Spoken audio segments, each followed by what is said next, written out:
à torto direita. Bom, John Textor é quase a fênix, né? O homem ressurge da cinza. Lyon consegue reverter rebaixamento na Liga 1, certo? Mudanças, saída de John Textor, a entrada de uma nova executiva, medidas para evitar a queda, injeção de 124 milhões de euros. É muita grana, tá na tela aí para a gente ver, o JP já coloca. E o Lyon, então, volta para a primeira divisão no Campeonato Francês, Rodrigão. A decisão foi essa semana, já não teve a participação do Textor, né? A Michelle Kang foi a principal executiva, que é sócia dele. Até o ex-presidente Jean-Michel Aulas participou. O Textor continua sendo dono do Lyon, as pessoas às vezes estão... a Eagle Holdings, que é a empresa que ele é o sócio majoritário, continua sendo a dona do Lyon, então isso não mudou, não teve nenhuma mudança societária. O que teve é a mudança de gestão, porque ele foi afastado, porque com ele não estava dando certo e o Lyon certamente seria rebaixado. Esse dinheiro foi levantado, não foi pelo Textor, é um dinheiro que vem, não foi explicado exatamente, mas a própria Michelle Kang botou uma parte, a Ares botou uma parte, né, que a Ares é a empresa que fazia empréstimos para o Textor. Então foi assim que se fechou. Obviamente você vai ter que ter algum momento um rearranjo ali, ainda não aconteceu, societário, porque esse pessoal botou o dinheiro para salvar o clube, né? Então vai ter um rearranjo certamente no futuro, a gente não sabe como é que fica.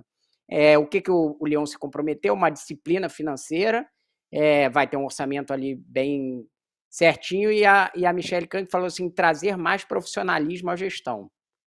Bom, aparentemente ela está dizendo que não tinha profissionalismo na gestão anteriormente, né? Ao falar isso, né? Mas, assim, não estou afirmando isso, mas foi a afirmação dela, era de que ela quer trazer mais profissionalismo à gestão.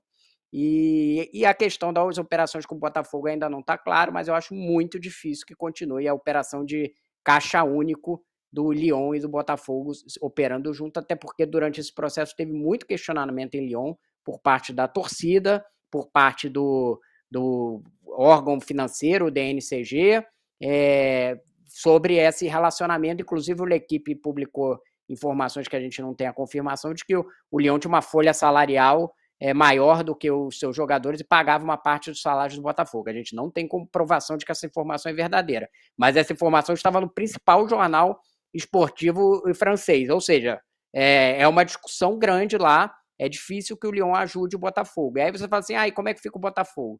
Saiu outra informação essa semana, no Yahoo Esportes, dizendo que obteve um documento financeiro, dizendo que a Eagle Holdings, a empresa principal, deve 800 milhões de euros em empréstimos feitos, né? O Lyon tem esse valor aí de 410 milhões de euros.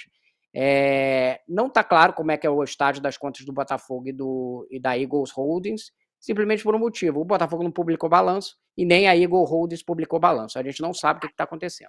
É falta de transparência total.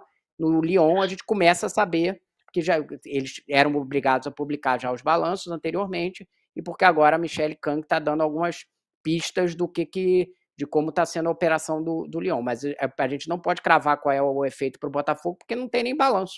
Então, sem ter balanço, sem ter uma explicação do Textor sobre essas operações, ele não deu nenhuma até agora, não dá para saber exatamente qual é o efeito do Botafogo. Só dá para saber que tem uma situação muito ruim da holding e que em algum momento é possível que isso tenha um impacto no clube, né? Assim, não dá nem para. Como é que a gente faz se o próprio gestor não tem transparência, né? Não está afim de falar sobre o tema, não mostra isso. O torcedor do Botafogo às vezes fica bravo com a gente, né? Com o jornalista, mas a gente quer, mas isso é um preocupante demais, cara. Seu clube de futebol, você não sabe qual é a situação do teu clube. Porque deu sorte, né? Que agora começou o cara a passar um aspirador de pó aqui atrás. Olha o tamanho do ar aí, Um minuto e Tênis. meio. A gente faz aqui, toda semana a gente vem aqui, o Rodrigo faz um monte traz um monte de informação com todos os clubes e todas as vezes tem que falar. O Botafogo é uma projeção porque não tem número de balanço.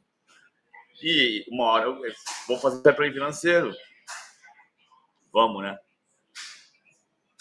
É. Pois é, a gente pensa nisso. PVC, dá um abraço aí no aspirador aí no Tamanduá e me diga uma coisa, só para a gente terminar. O PSG pode ser, tem alguma coisa de Holanda nele, de 74 ou não? Eu não acho uma revolução. Até ontem o Roberto Martins falou isso. Eu falei, é revolucionário? Não. É, é novo? Não. Mas é muito bem feito. É a capacidade Pois que é. eles têm de criar alternativas para quem joga entre linhas. Então, o Nuno Mendes faz saída de 3 aqui atrás. Quando você pisca, ele está na meia esquerda e o Fabian Ruiz é que está fazendo saída de 3. Você pisca de novo, o Vitinha está fazendo saída de 3, o Nuno Mendes está na linha dos volantes e o João Neves está lá em cima. Então, essa capacidade de múltiplo, de polivalência é impressionante mesmo. Parece. Valeu, PVC. Obrigado, viu, querido? Um abraço aí. Beijo. Rodrigo Valeu. Matos, querido. Vamos falar para você, é impressionante. Você é craque, craque, camisa 10, certo? Você jogaria com o Gerson, entendeu? Você jogaria com o Ó, Gerson. você sabe que Obrigado, viu, eu velho? já trabalhei com o Gerson canhotinha Puta, de que ouro, legal. né? No lance. Sim, eu Eu adoro o pegava a Gerson. coluna Grande do figura. Gerson. Isso aí. Muito bem. Rodrigo Matos, Valeu. PVC, conosco. Finanças do Esporte fica por aqui. Voltaremos na próxima sexta-feira. Muitíssimo obrigado, um grande abraço. Deixe o like, se inscreva, assista. Beijo. Tamo junto.